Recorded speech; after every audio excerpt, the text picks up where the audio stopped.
আসসালামু আলাইকুম। এই ভিডিওটা হচ্ছে নতুন স্টুডেন্টদের জন্য যারা বেসিক স্টার্ট করছেন আর যারা জানেন না তারাও জেনে নেবেন, ঠিক আছে? অনেকে ইম্পর্টেন্ট একটা ভিডিও, যদিও এমএস ওয়ার্ড আপনার বিপদের কাজে লাগবে। প্রত্যেকটা মানুষের এটা কাজে লাগবে। কি সমস্যা? এটা একটা প্রবলেম। দেখেন, এই যে অ্যাবাউট গাজীপুর ডিস্ট্রিক্ট সম্পর্কে যে একটা আর্টিকেল লেখা আছে, অনেক পেজ, ঠিক আছে? লেখাটার ধরন দেখেন, এইখানে আছে, এইখানে একটা গ্যাপ আছে, এইখানে একটা গ্যাপ, এখানে একটা গ্যাপ, এখানে একটা গ্যাপ, এখানে এখানে অনেক গ্যাপ আছে, বাট প্যারাগ্রাফের মতো বোঝা যায় না এটা কি সব লেফটে আছে। মানে এই জিনিসটাকে যদি আমি ঠিক করি তাহলে আমাকে কিভাবে ঠিক করতে হবে? ব্যাক স্পেসে যান, ব্যাক স্পেসে গিয়ে এটাকে এইভাবে টান দেন, এখানে রাখেন, তারপরে ধরেন আমি এখানে গেলাম, এই যে এতটুকু দিলাম, তারপরে এখানে আসলাম, আবার ব্যাক স্পেসে যান। আচ্ছা, এরকম দিতে হবে, তাই না?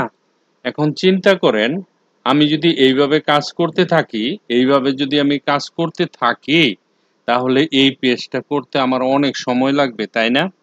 অনেক সময় লাগবে, আপনার মন চাবে না এটা করতে, এটা আপনি বাদই দিয়ে দেবেন, মনে চাইবে আবার টাইপ করে নিতে, ঠিক আছে? তো এই জিনিসটা আমরা কিভাবে একটা ফর্মুলার সাহায্যে অটোমেটিকলি করতে পারবো? হ্যাঁ, এরকম এখন প্রশ্ন হচ্ছে, এরকম ডকুমেন্ট কেন হবে? আপনি যখন ইন্টারনেট থেকে ডাউনলোড করবেন, কেউ যদি বাই মিস্টেক পিডিএফ ছাড়া আপনাকে কোনো ডকুমেন্ট পাঠায়, পিডিএফ ছাড়া আপনাকে যদি কোনো ডকুমেন্ট পাঠায়, আপনি যদি ডাউনলোড দেন, মাঝে মাঝে এরকম হয়ে যায়, তখন আপনি এটা ঠিক করতে পারবেন। হ্যাঁ, আরেকজনকে আবার হয়তোবা হাই উপরে, মনে করেন আপনি ব্যবসা করেন, এমন একটা কোম্পানির ডকুমেন্ট আসছে, যেই কোম্পানির ডকুমেন্টটা আপনি বিরক্ত করতে চাচ্ছেন না ওদেরকে, হ্যাঁ, বা আপনার দরকার এই জিনিসটা, অথবা বললেও আবার দিবে না, রিসেন্ড করবে না, পিডিএফ করবে না, এরকম। হ্যাঁ, তো আপনাকে এটা পিডিএফ বানাতে হবে আর এই জিনিসগুলি ঠিক করতে হবে। কিভাবে ঠিক করবেন সেটাই দেখাচ্ছি। কিবোর্ড থেকে কন্ট্রোল এইচ, হ্যাঁ, এটাতে ক্লিক করবেন অথবা রিপ্লেসে ক্লিক করবেন।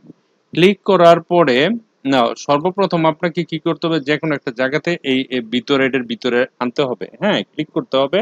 তারপরে কিবোর্ড থেকে কন্ট্রোল এইচ অথবা রিপ্লেস, আমি যদি কিবোর্ড থেকে কন্ট্রোল এইচ মনে না থাকে, আমি রিপ্লেসে ক্লিক করলে এটাই হবে। কোথায় রিপ্লেস? হোমের আন্ডারে রিপ্লেস আছে, ইনসার্টে গেলে রিপ্লেস পাওয়া যায়, ঠিক আছে? হোমের আন্ডারে এই দেখেন রিপ্লেস লেখা আছে। তো এই জায়গাতে গিয়ে আপনি কি করবেন? শিফট বাটনে ধরবেন, শিফট বাটনে ধরে 6 এর উপর একটা চাপ দিবেন, ঠিক আছে? এই যে স্যাম্পলটা আসছে না, এই যে নিচের দিকে টুপির মতো, এরপরে লিখবেন ওয়ার্ড, মানে ডব্লিউ, শুধু খালি ডব্লিউটা লিখবেন। লেখার পরে এই যে নিচের ঘরটা আছে না, এইখানে একটা ক্লিক করবেন, ক্লিক করে একটা স্পেস দিবেন, বাস, আর কিচ্ছু না। তাহলে আমরা কি করব? একটা ডকুমেন্ট যদি এরকম উল্টাপাল্টা বস বা অফিসে যদি বলে, বা আপনাকে যে কোনো কারণে ডাউনলোড দিতে গিয়ে এরকম হয়ে গেছে, স্পেস ঢুকে গেছে, হ্যাঁ, তখন আপনি এটা কিভাবে ঠিক করবেন?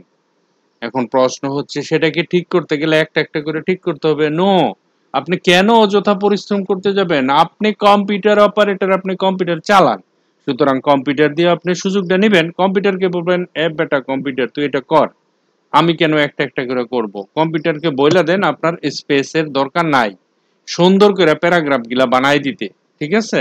কম্পিউটার নিজে বানাই দিবে। কি কি কাজ করতে হবে? রিপ্লেসে ক্লিক করতে হবে, তারপরে না, প্রথম প্যারাগ্রাফের কোথাও একটা ক্লিক করে রিপ্লেসে যাবেন, তারপরে উপরে ফাইন্ড হোয়াট এর ঘরে কন্ট্রোল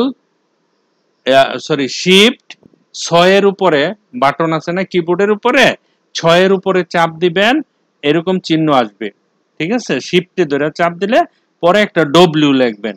যখন ডব্লিউ লিখবেন, নিচে আসবেন রিপ্লেস উইথ স্পেস, একটা স্পেস দিবেন। ক্লিক করে স্পেস বার আছে না, ওই স্পেস বারে ওরে চিনাই দিবেন, বলে এ বেটা আমার যে প্যারাগ্রাফ গুলো আছে এখানে যত স্পেস আছে আমার দরকার নাই, এই স্পেস গুলো তুই রিমুভ করে দে, ঠিক আছে? এটার অর্থ হইলো এটা। এখন আমি রিপ্লেস অল, এই যে রিপ্লেস অল, এখানে যখন আমি ক্লিক করব, ক্লিক করার সাথে সাথে আমার ঘটনা কইটা গেছে, Word has completed its search of the document and has made 10,182 replacement. চিন্তা করছেন 10,000 জায়গায় আপনি একটা একটা করে ব্যাক স্পেসে আসতে আসতে কত সময় না লাগতো, তাই না? তো আমি এখন ওকে করব আর এই জিনিসটা বন্ধ করে দেব। দেখেন আমার হুবহু একদম কি সুন্দর প্যারাগ্রাফ, প্রত্যেকটা প্যারাগ্রাফ আলাদা আলাদা হয়ে গেছে, তাই না?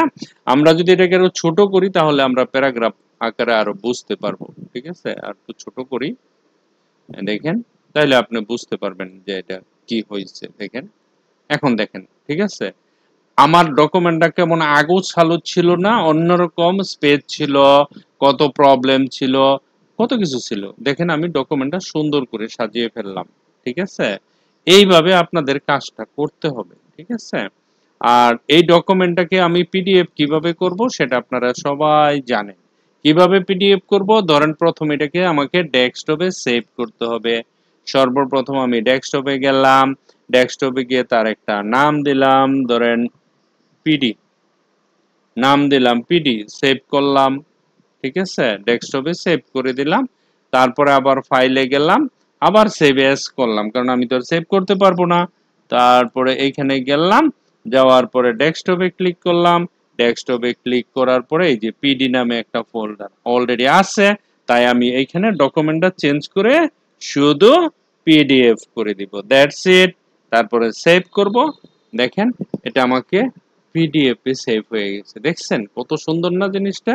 এখন আমি যদি এটাকে ইমেল করে পাঠায় দেই, ওই যে ভাঙ্গাচোরা, এটা একটা কাজ, অফিসিয়াল এগুলি কাজ। আপনাকে মাসের পর মাসে যে এত টাকা বেতন দিবে, এই কাজগুলি আপনাকে করতে হবে। ঠিক আছে, করে অফিসকে দিতে হবে, সাবমিট করতে হবে, এটা আপনার দায়িত্ব, আপনার রেসপন্সিবিলিটি। হ্যাঁ, আপনি যে কোনো একটা অফিসে কাজ করবেন, দেখবেন সব অফিসের মধ্যে একটা রেসপন্সিবিলিটি থাকে। আপনার রেসপন্সিবিলিটি যদি না হয় তাহলে চাকরিতে বেশি দিন টিকতে পারবেন না, বাস্তবতা যেটা। ঠিক আছে, এই কাজটা আপনাকে শিখতে হবে। আর যদি দেখেন উল্টাপাল্টা এরকম বসে বসে সারাদিন 5 ঘন্টা লাগাইছে, স্পেস বারে টানতেছে টানতেছে টানতেছে, তাকে একটু হেল্প করবেন, আল্লাহ আপনাকে সওয়াব দিবে। ঠিক আছে, এই বেচারার কষ্ট করতেছে, আপনি 1 সেকেন্ডে তারা দেখাই দিলেন, কিছু শিখাবেন মানুষকে। আপনি যদি মানুষকে কিছু শিখান, আপনার নিজেরও জ্ঞান হবে, আপনি যে উপকারটুকু পাচ্ছেন না এটার জন্য আল্লাহ আপনাকে উপকার দিবে। ঠিক আছে, এটা যেন মনে থাকে। Okay, thank you very much for watching this video. Bye by.